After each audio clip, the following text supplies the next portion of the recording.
Vamos en esta hermosa noche a dar continuidad al capítulo 1 de Apocalipsis. Estuvimos en el verso 17. Vamos a leer del verso 17 en adelante, donde la Biblia nos habla de lo que es la gloria y la grandeza del Señor. Apocalipsis 1:17 leemos: para gloria del Padre, Hijo y Espíritu Santo. Dice: cuando lo vi, caí como muerto a sus pies. Y él puso su diestra sobre mí, diciéndome: no temas, yo soy el primero y el último, y el que vivo y estuve muerto. Mas he aquí que vivo por los siglos de los siglos. Amén.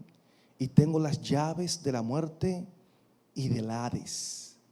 Escribe las cosas que has visto, y las que son, y las que han de ser después de estas. El misterio de las 7 estrellas que has visto en mi diestra, y de los 7 candeleros de oro. Las 7 estrellas son los ángeles de las 7 iglesias, y los 7 candeleros que has visto son las 7 iglesias. Amén. Señor, añada bendición a su santa y bendita palabra. Qué bueno es el Señor. Pues vemos aquí en este verso 17, donde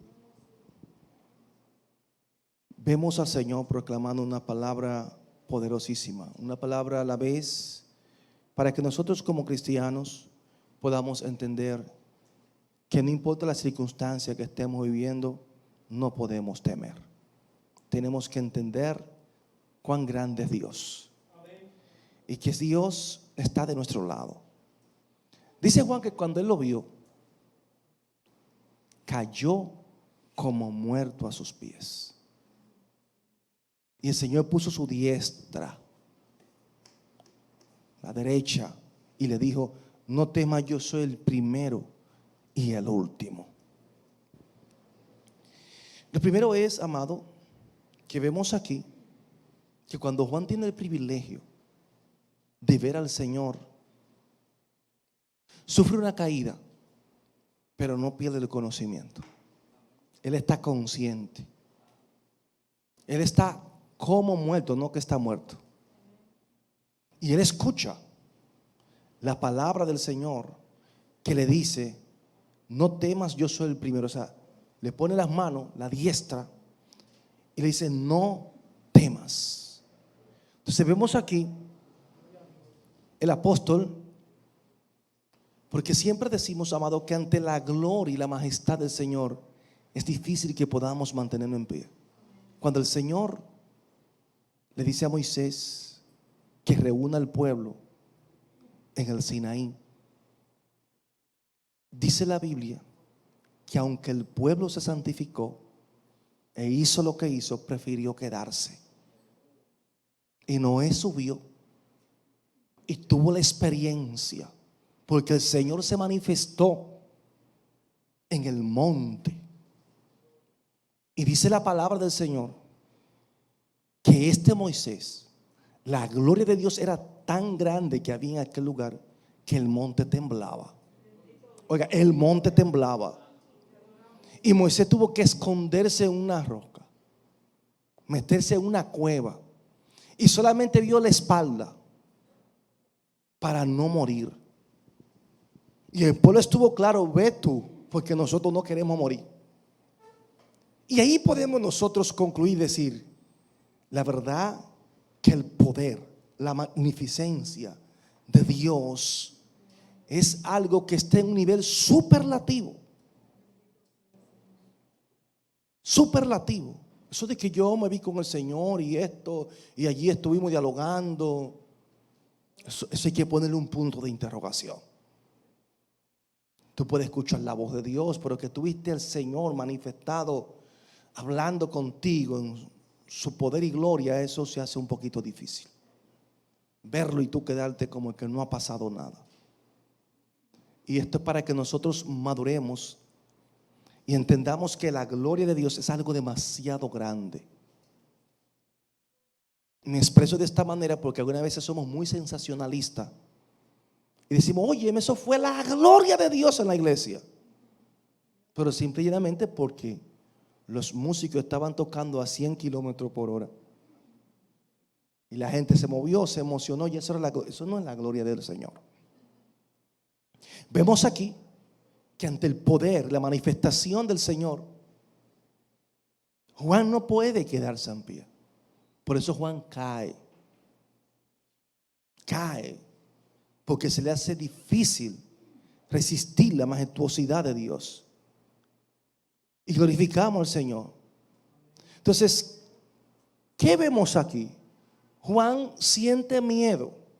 Juan siente temor, pero en sentido de respeto por la presencia de Dios, considerando que ver a Dios cara a cara significaba morir. Ese es el punto más relevante. Y eso lo vemos nosotros en toda la Biblia. Si usted se va a Génesis 3:8, lo puede poner como referencia. Génesis 3:8, 17:3 también. Éxodo 3:6, usted puede ir poniéndole como referencia. Génesis 3:8, Génesis 17:3, Éxodo 3:6.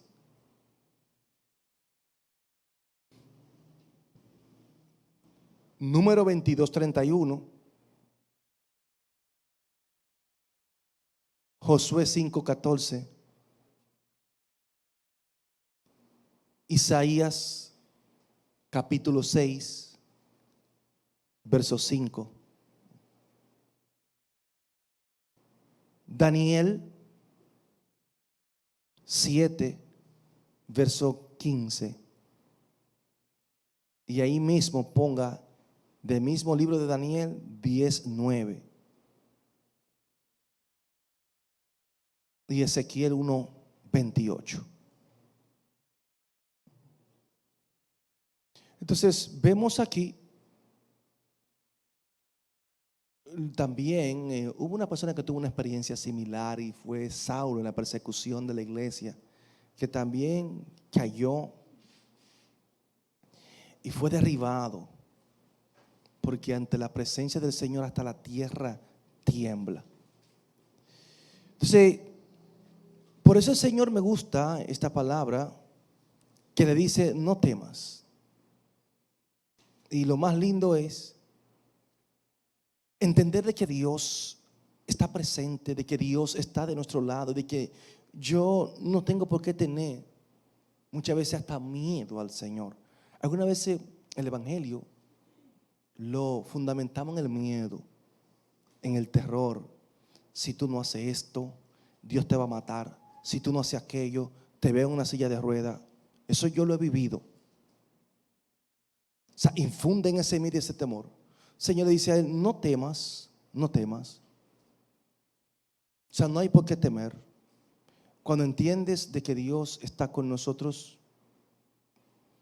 cuando entiendes que el Espíritu Santo no nos deja y que está por siempre y para siempre en nuestras vidas, vemos la mano de Dios obrar a nuestro favor. Su diestra, la mano de poder y autoridad sobre Juan. Y esa es la diestra que está con la iglesia, la que nos sustenta, la que nos levanta. Y aquel hombre que está postrado allí, por lo menos ve lo que es la mano de Dios a su favor, la que le da aliento, como nos da a cada uno de nosotros. Y este caballero, yo sé que quedó impactado con lo que está recibiendo, con lo que el Señor le está revelando. Y cada día nosotros tenemos que entender, iglesia, que Dios no nos deja. Pasamos situaciones difíciles, noticias que muchas veces no son las mejores, pero hay que entender que su diestra está con nosotros, que Dios está ahí. Entonces, la forma que el Señor le dice no temas es deja de tener miedo. Deja de tener miedo. Deja de tener miedo. No hay razón para tenerme miedo a mí. Y más que Juan tuvo la oportunidad de estar con Jesús muy de cerca con él. Muy, muy de cerca. Lógico que ahora está manifestándose en su poder y gloria. Así se está manifestando. Entonces él dice, el primero y el último. El primero y el último. Aquí vemos lo que es la deidad, un atributo incomunicable de la eternidad. La deidad del Señor. O sea, vemos que Él es el primero, vemos que Él es el último, que antes de Él nadie ha estado, ni nadie estará después. Él es el principio y Él es el fin, el alfa y la omega, para que Juan entienda. Entonces, eternidad no es ausencia de tiempo, sino temporalidad. O sea, no es que no haya tiempo, lo que pasa es que no se mide el tiempo. Eso es lo que pasa en la eternidad. En la eternidad tú no vas a medir el tiempo. Aquí nosotros tenemos un reloj, las 24 horas, pero en la eternidad el sol no está allí, ni la luna tampoco. Y a través del sol, el movimiento de la rotación de la tierra, es que nosotros medimos las horas. Y de traslación y rotación, ahí se miden las horas, se miden los años también. Entonces en el cielo, en la eternidad, esto no existe. No existe. Y de verdad que cuando estamos allí, vemos a Dios en toda su majestad. Y ese privilegio que vamos a tener como iglesia, amado. Como iglesia. Algunas veces hay personas, esto es una revelación, podríamos decir así, porque yo vi el reloj allá del Señor y un reloj que tenía la hora marcada. ¿Usted no ha escuchado eso? Sea sincero, por favor. En la eternidad no hay reloj. En la eternidad no se mide el tiempo. Entienda, iglesia, realidades conforme a la palabra del Señor. Ahora bien, yo puedo decir, yo vi un reloj que marcaba la hora y decía casi que eran las 12, que es una hora clave. Pero no diga que allá en el cielo hay un reloj grande y que el reloj que está allá que tiene el Señor, porque esa declaración es antibíblica. Se me pusieron bravos. Perdón lo que yo ofendí.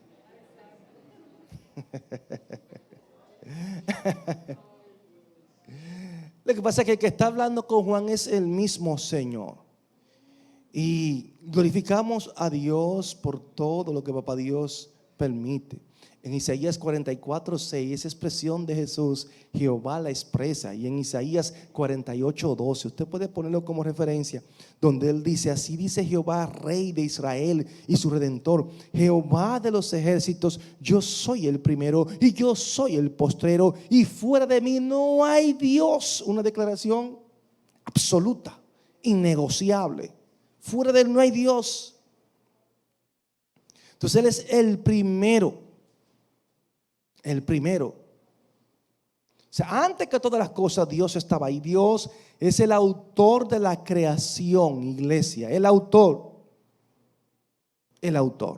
es el Señor. Y digo esto porque alguna vez a nosotros, los hombres, y cuando hablo de hombre hablo de mujer, caemos en una ignorancia, en una necedad. Amados, cada vez que yo veo a alguien con una mentalidad científica y te dice, Dios no existe. ¿Por qué no existe? Porque yo soy ateo. Ok. ¿Cómo se hizo el mundo? Te dicen, bueno, el mundo que está hecho vino de una evolución, vino de una explosión cósmica y salió todo lo que usted ve hoy en día. Analice esa locura. Entonces, muchas veces la ciencia apoya eso. Es para que usted vea la necedad. Yo soy el primero. Yo soy el último. O sea, antes de él nada había. Él lo creó todo y él lo dice. Génesis, en los primeros versos te habla de la creación. Entonces, yo recuerdo que dije en una ocasión en un sermón, ¿cómo es posible que usted coge una bomba atómica de qué sé yo cuántos megatones, la bomba de Hiroshima y Nagasaki? Usted sabe la destrucción que eso provocó. ¿Usted cree que tirando dos bombas como esa van a hacer edificios de 120 plantas, hecho piscina, parque? ¿Y eso qué fue? Que tiraron una bomba y se construyeron los edificios. ¿Usted entiende, iglesia? Es para que usted vea la locura del hombre. O sea, hubo una explosión cósmica y de ahí se originó todo lo que nosotros vemos. Pero Padre Celestial, Señor, Dios tenga misericordia. Es lo único que podemos decir. Entonces, vemos aquí al apóstol que entiende ya lo que el Señor le está revelando. Por eso, Pablo, que también recibe esa revelación del Dios Todopoderoso, en Colosenses, su capítulo 1, versículo 15 al 17, certifica también lo mismo que Jesús está declarando a Juan. Y Pablo dice, Él es la imagen del Dios invisible, el primogénito de toda creación, porque en Él fueron creadas todas las cosas, las que hay en los cielos y las que hay en la tierra, visibles e invisibles, sean tronos, sean dominios, sean principados, sean potestades. Todo fue creado por medio de Él y para Él. Y Él es antes de todas las cosas. Y todas las cosas en Él subsisten. La palabra primogénito, usted la conoce muchas veces como primero. Pero la palabra primogénito significa también principal, cabeza. Entonces los testigos de Jehová malinterpretan este verso y dicen, mira, el primero que crearon. No, Él es el principal, Él es la cabeza. El motivo de todo lo que está creado es Él. ¿Me entiende? Él es el motivo de todo lo que está creado. Porque todo lo que está creado es para Él y por medio de Él. Wow, ahí vemos nosotros la supremacía de Jesucristo. Cuán grande es, iglesia del Señor. Y como el creador de todo lo que hay, de todo lo que existe, Él es el creador. O sea que glorificamos a Dios porque podemos entender esta verdad como mediador entre Dios y los hombres, Jesús hombre. Entonces, Juan recibe esta palabra del Señor. Deja de tener miedo, mi hijo. Deja de tener miedo. Si yo estoy contigo, no hay por qué temer. O sea, yo soy el creador, y hablo en amor contigo y manifiesto mi misericordia como Salvador. Por consiguiente, la iglesia nunca en la vida le tenga miedo al Señor. Tenga temor, pero no miedo. Ese temor reverente. Y el que vivo y estuve muerto, mas he aquí que vivo, ese verso 18, por los siglos de los siglos, amén. Y tengo la llave de la muerte y del Hades. Hoy yo no voy a entrar en desarrollo con relación a la muerte y el Hades. ¿Sabe? Un desarrollo qué lugares son y todo esto, porque hay unos versos que habla claramente de la muerte y el Hades, y ahí sí vamos a entrar en desarrollo, lo que es el Hades, porque hay personas que están un poquito confundidos con esto, y vamos a esclarecer el Hades, lo que es el lugar de los muertos, lo que es la muerte, ya que ustedes saben que hay una interpretación en muchos pueblos de Dios que te dicen que la muerte es un ángel. Es un ángel, tal vez unos textos un poquito mal interpretados.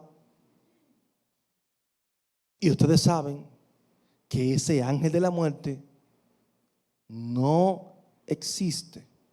La muerte no es un ángel, la muerte es un estado.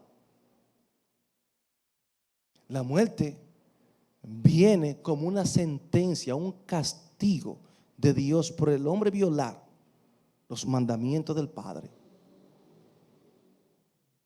Y usted dirá, pero pastor, en Egipto, dígame, el ángel de la muerte matando a las personas. No, no es el ángel de la muerte, es un ángel que está matando, pero él no es el ángel de la muerte. Y cuando usted se va por la Biblia, va a ver cuando Josafat clama al Señor, un ángel que pelea la guerra y mata 100,000 y pico de personas. Y usted va a ver en la Biblia ángeles que ejecutan el juicio de Dios. Si usted se va a Apocalipsis y todo el Apocalipsis, vamos a ver a los ángeles ejecutando los juicios de Dios y muchas personas muriendo.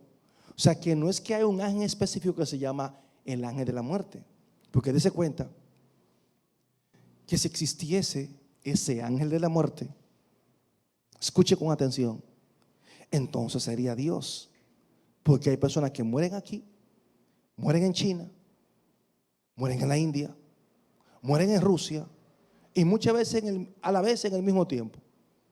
Entonces el único que tiene tal atributo de omnipresencia es Dios. Para que me entiendan, que los ángeles pueden ejecutar el juicio y arrasar con el planeta Tierra, que tienen poder para hacerlo, sí. Si Dios se lo permite, sí. Los ángeles son capaces de eso y más, porque los 21 juicios que vemos del Apocalipsis, ¿quiénes lo ejecutan? Son los ángeles quienes están ejecutando allí. Por consiguiente, no existe un ángel en específico que se llame el ángel de la muerte. Y usted se va a sentir mal, y ese es el problema. Porque usted va a decir, pastor, pero que yo he escuchado testimonios donde las personas dicen que vieron el ángel de la muerte que venía con un cuchillo a matarlo. Y ellos pidieron eso yo lo he escuchado también, testimonio así.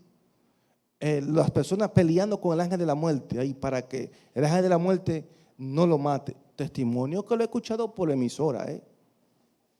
O sea, para que usted entienda. Ellos testificando. Ya cuando usted escucha un testimonio como eso, tan real y tan vivido, ya automáticamente usted interpreta eso así. ¿Quién le quita a usted si es alguien que tuvo esa experiencia y se le está contando? ¿Me entiende?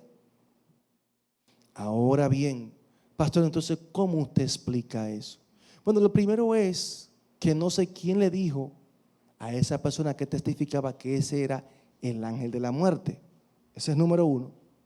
Número dos, podía ser que un espíritu demoníaco, un ángel caído, pudiese ejecutar algo similar y en el espíritu de esa persona pudiese ver ese ángel con la anuencia, ya sea de Dios o Satanás tratando de quitarle la vida, se haya dado algo similar como eso. ¿Me entiende? Porque Satanás es un ser poderoso. ¿Usted sabe por qué Satanás a nosotros no nos destruye? Porque Dios no le ha dado el permiso. Porque ustedes son testigos de lo que pasó con Job cuando el Señor le dio el permiso. La capacidad destructiva que tiene Satanás. No hay bomba nuclear que se compare con la capacidad de destrucción que tiene Satanás. Porque todo lo que tenía Job, en fracciones de minutos, desapareció. Desapareció. Y son verdades, amado. Por eso Él habla claramente y dice: y el que vive y estuve muerto, mas he aquí que vivo por los siglos de los siglos, amén. Y tengo la llave de la muerte y del Hades. ¿Las llaves de quién? De la muerte. De la llave de la muerte y el Hades. Se vemos aquí esta razón, el por qué Juan no puede seguir teniendo temor. Porque el Señor le está declarando a él como el Salvador. Dice: el que vive y ahora está vivo. O sea, yo tengo vida en sí mismo. Yo soy la esencia de la vida. ¿Entiende esto, Juan? ¿Entiende esto? Tú me viste morir, pero mira dónde yo estoy. Entonces, vemos aquí que el mismo Juan, en el capítulo 1 del según San Juan, verso 4, él declara, dice: en él estaba la vida, y la vida era la luz de los hombres. En él estaba la vida, hablando de Jesús, y la vida era la luz de los hombres. Entonces, vemos aquí que el Padre tiene vida en sí mismo, y esta misma potestad se le ha dado al Hijo. En Juan 5:26 nosotros podemos buscar esta afirmación. Ahí, ustedes que tienen su Biblia,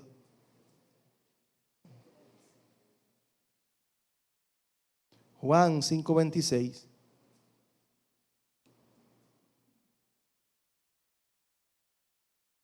Qué bueno es el Señor. Que dice: porque como el Padre tiene vida en sí mismo, así también ha dado al Hijo el tener vida en sí mismo. En sí mismo. Qué bueno. Entonces vemos al Señor Jesús desciende del cielo como pan de vida, como alimento espiritual para nosotros los que creemos, como dice Juan 6:51. Entonces Él es vida y desciende para darnos vida a nosotros. Aquí habla Él una declaración, Juan, en el capítulo 11, versículo 25 al 26, hablando de esa garantía que nosotros tenemos como cristianos. Y Él dice, hablando Jesús: yo soy la resurrección y la vida. El que cree en mí, aunque esté muerto, vivirá. Y todo aquel que vive y cree en mí no morirá eternamente. Jesús es el Dios vivo, pero también es el Dios de vivos. Entonces, como nosotros no morimos eternamente, vemos aquí el privilegio y la promesa que tenemos nosotros como iglesia. Jesús es el camino. Jesús es el que nos permite tener un encuentro con el Padre.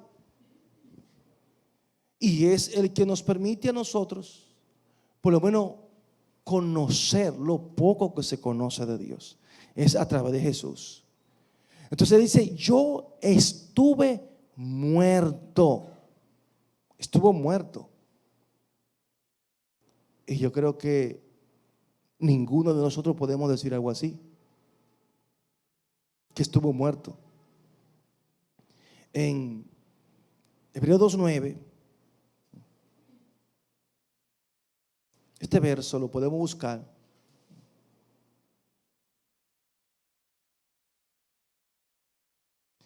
Que dice de la siguiente manera: pero vemos a aquel que fue hecho un poco menor que los ángeles, a Jesús, coronado de gloria y de honra, a causa del padecimiento de la muerte, para que por la gracia de Dios gustase la muerte por todos. Por la gracia de Dios. Y este Juan fue testigo de la crucifixión. Juan fue testigo de que Jesús fue puesto en el sepulcro sin vida. Juan fue testigo de todo esto. Entonces, verdaderamente vemos aquí que el sepulcro al tercer día no pudo retener al dador de la vida, porque al tercer día Jesús resucita. Al tercer día. Entonces tú no puedes tener miedo de mí. Cuando tú me viste morir y ahora yo estoy vivo y aquí estoy hablando contigo. O sea, la muerte a mí no me pudo detener.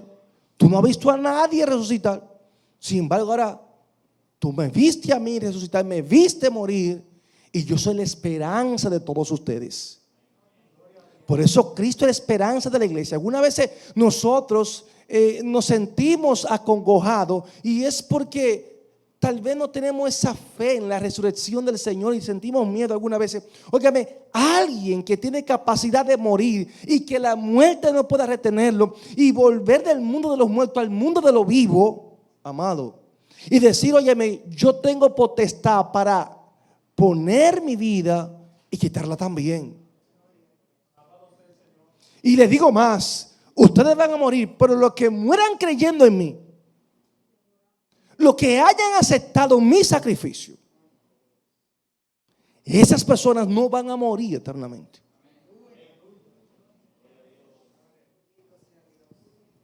Y de verdad que es un privilegio demasiado grande. Grande de verdad. Y glorifico a Dios por esto. Entonces, vemos aquí que Juan está recibiendo esta palabra para alentarlo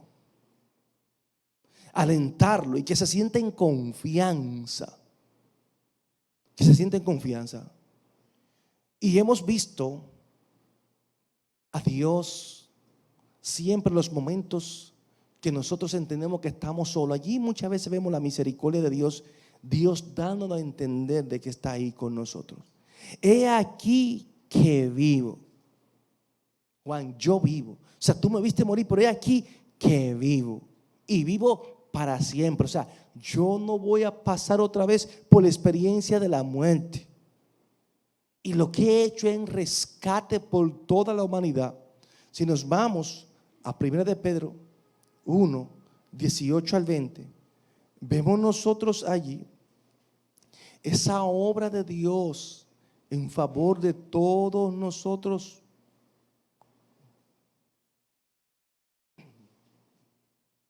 Primera de Pedro 1,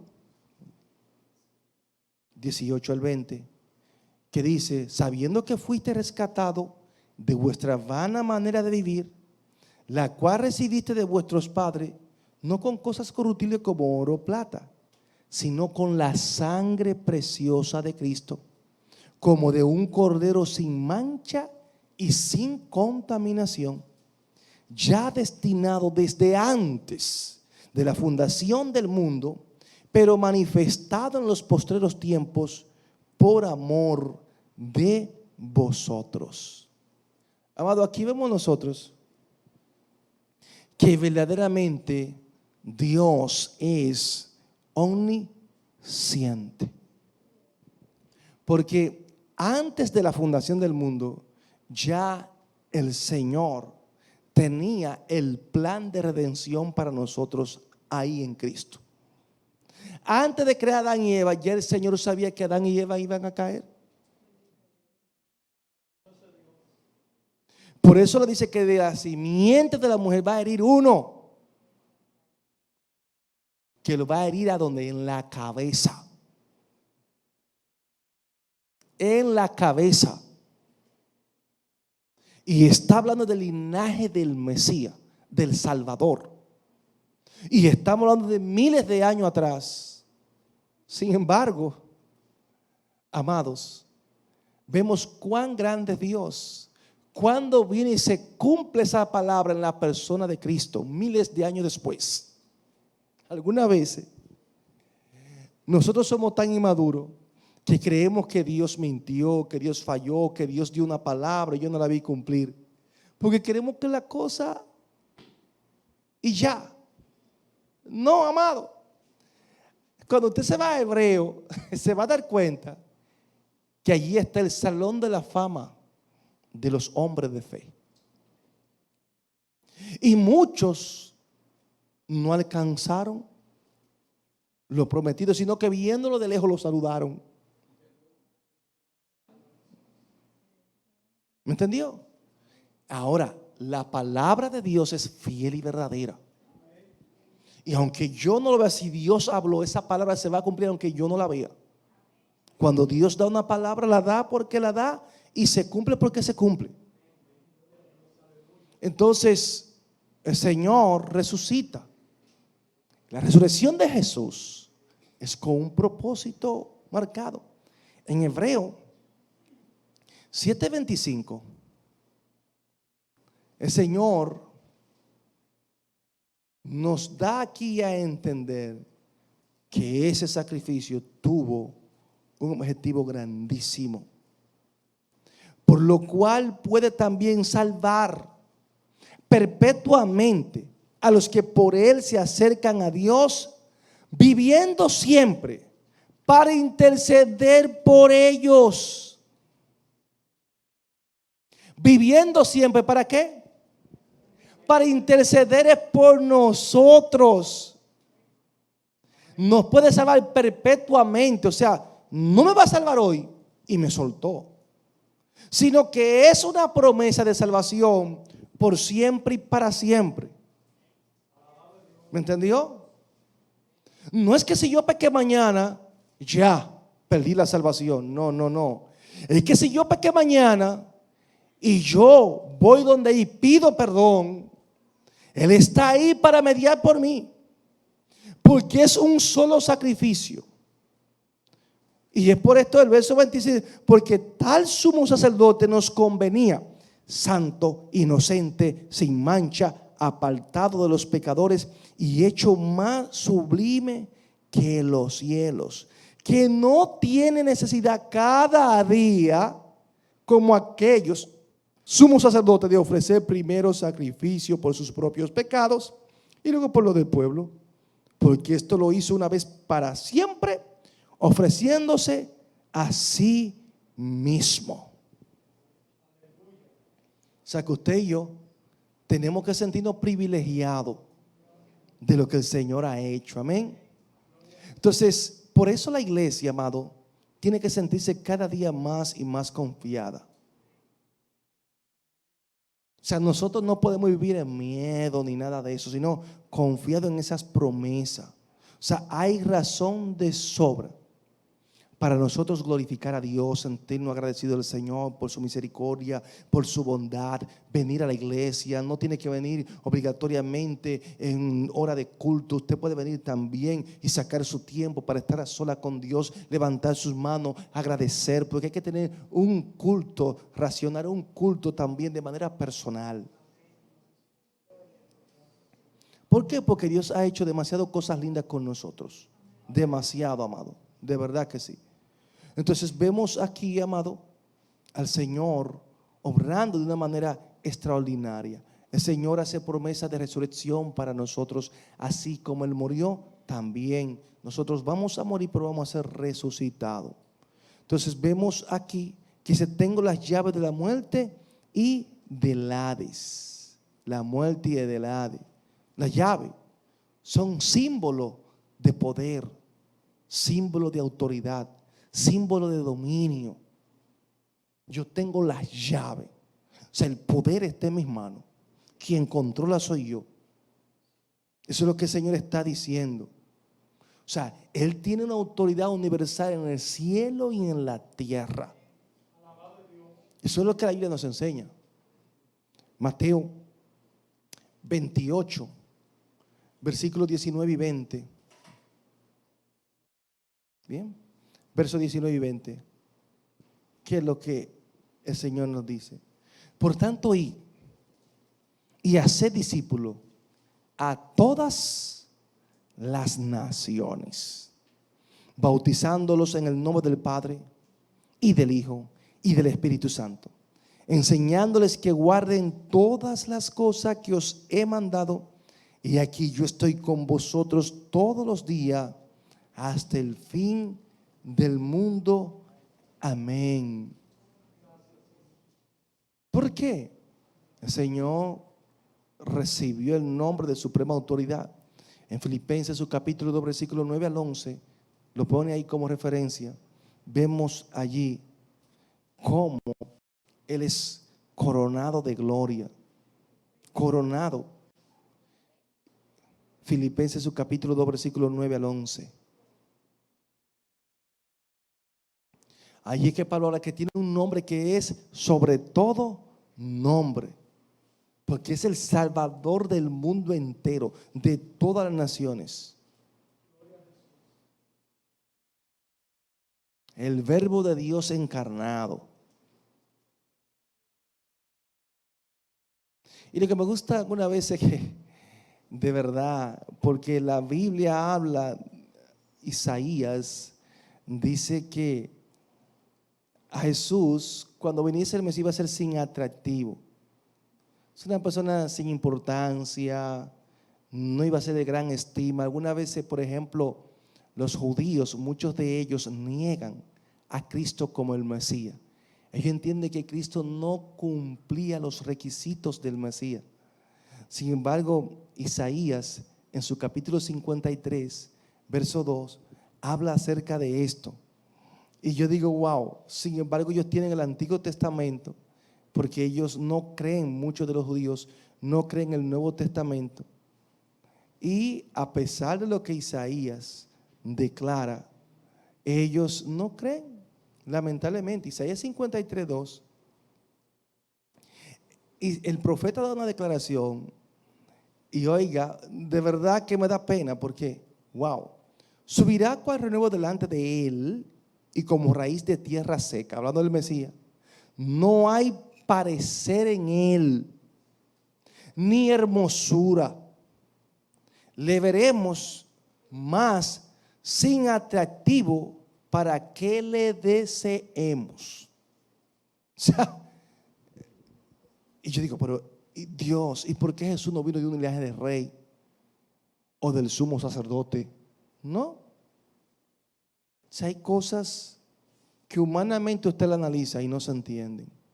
Porque, óigame, si Jesús hubiese venido de un linaje de rey o de la más alta autoridad religiosa, usted dice, bueno, y el Señor está encaminando todo. Y fue prácticamente todo lo contrario, todo lo contrario. Entonces, mis amados, sigue hablando aquí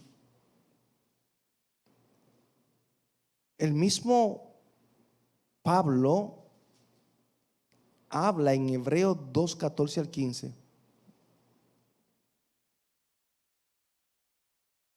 Él tiene la llave y vea lo que provoca esto. Porque con la muerte y resurrección hay algo que pasa, y es que hace inoperante la muerte y el poder de Satanás que actuaba en ella. Cuando leemos Hebreos 2, 14, 15,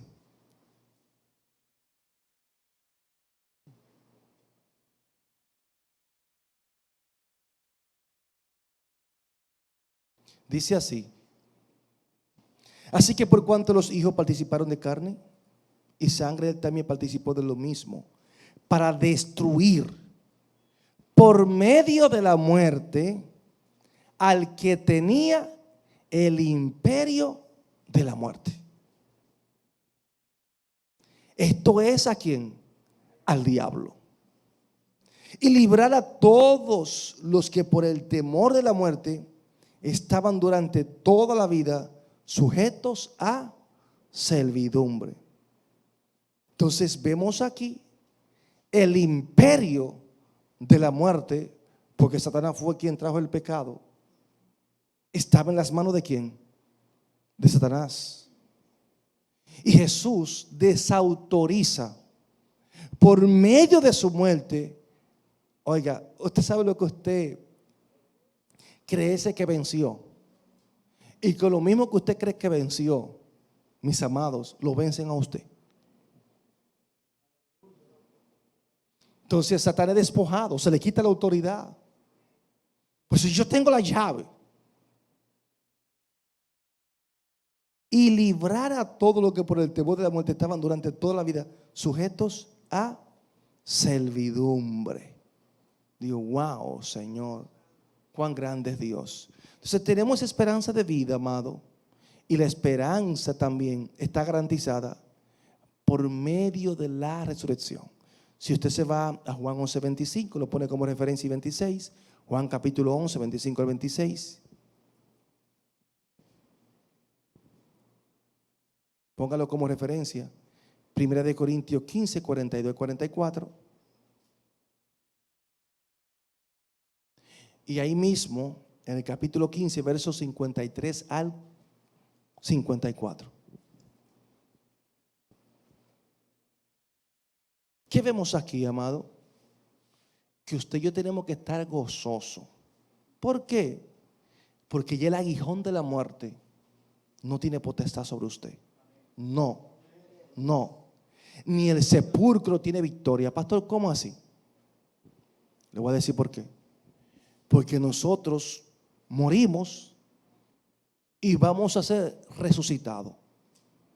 Y el sepulcro que nos tiene allí, tiene nuestro cuerpo, va a tener que vomitar nuestro cuerpo. ¿Me entiende? Y ese cuerpo va a salir del sepulcro en un cuerpo de gloria, un cuerpo incorruptible. Es como que tú te vas a reír de la muerte.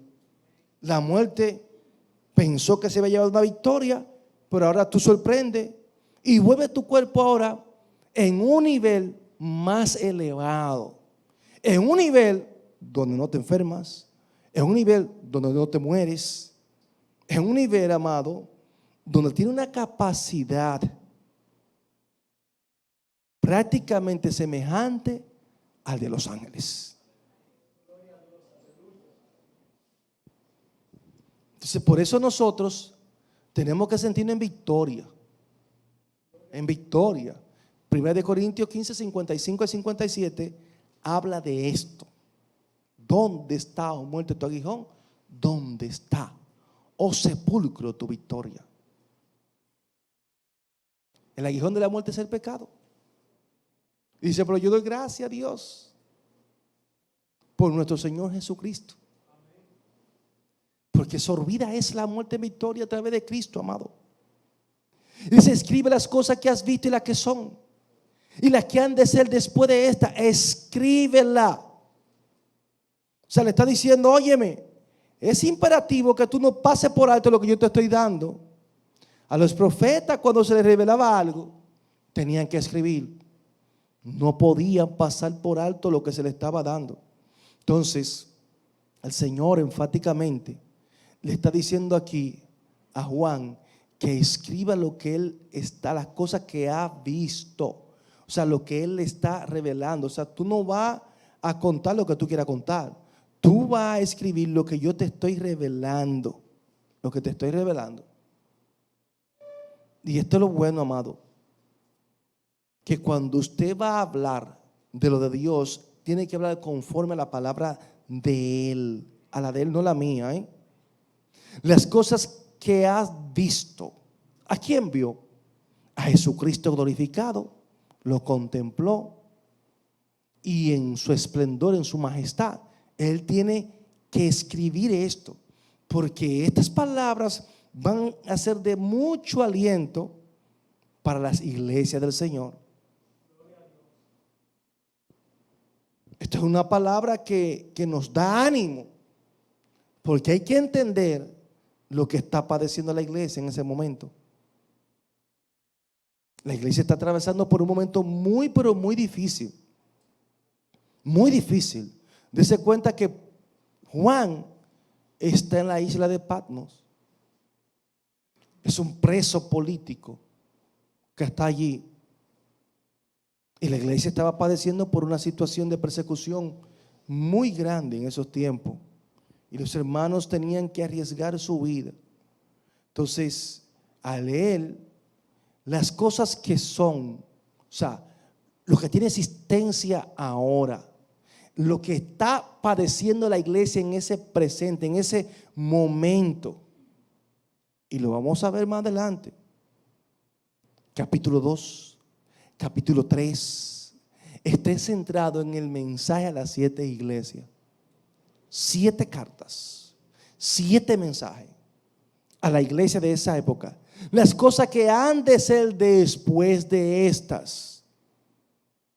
Las que han de ser.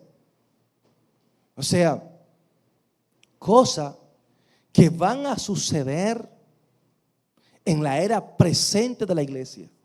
Cosas que posiblemente ellos no la van a ver, pero van a pasar. Las que andan, yo te la voy a revelar a ti. El día del Señor, pudimos ver que aunque muchos dicen que es el sábado o que es el domingo, es más un día de juicio. Un día que el crono no existe, que hay un tiempo determinado, no. Está en el cairo de Dios, en el tiempo de Dios. Y se va a dar cuando diga, lo voy a hacer. O sea que nadie puede medirlo, en tal fecha viene tal juicio. No. Entonces, ese día del Señor comienza con los juicios. Con la semana 70 de Daniel también. Y eso lo vamos a ver a partir del capítulo 4 de Apocalipsis hasta el capítulo 22 de Apocalipsis. Ahí lo vamos a ver. Y vemos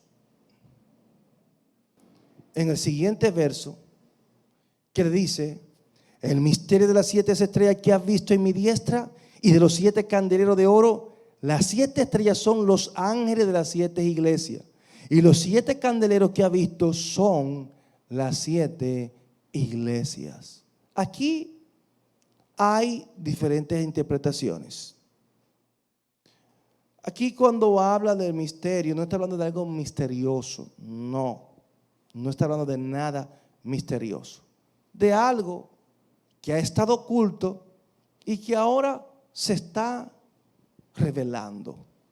Eso es lo que el Señor más o menos nos quiere dar a entender.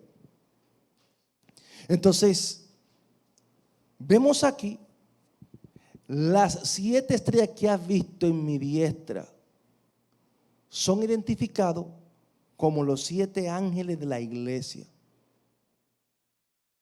Los 7 ángeles de la iglesia. Aquí hay diferentes interpretaciones. Por ejemplo, algunas personas entienden que es un ángel que está asignado a la iglesia, un ser angelical. ¿Y cómo lo fundamentan? Cuando las mujeres usan aquí el velo, dice que por causa de quién, de los ángeles. Entonces mucho interpreta los ángeles. Hay ángeles que están asignados en la congregación y posiblemente se está refiriendo a esos ángeles que están asignados en las congregaciones. Para que usted tenga una idea, la palabra ángeles significa mensajero. 2 ideas tiene esta palabra, 2 connotaciones: representar a otro, y número 2, ejecutar autoridad delegada por otro. Ejecutar autoridad delegada por otro. O sea que estas personas, habla estrella, brillan por Dios, esas estrellas, y han sido para ministrar una esfera de servicio.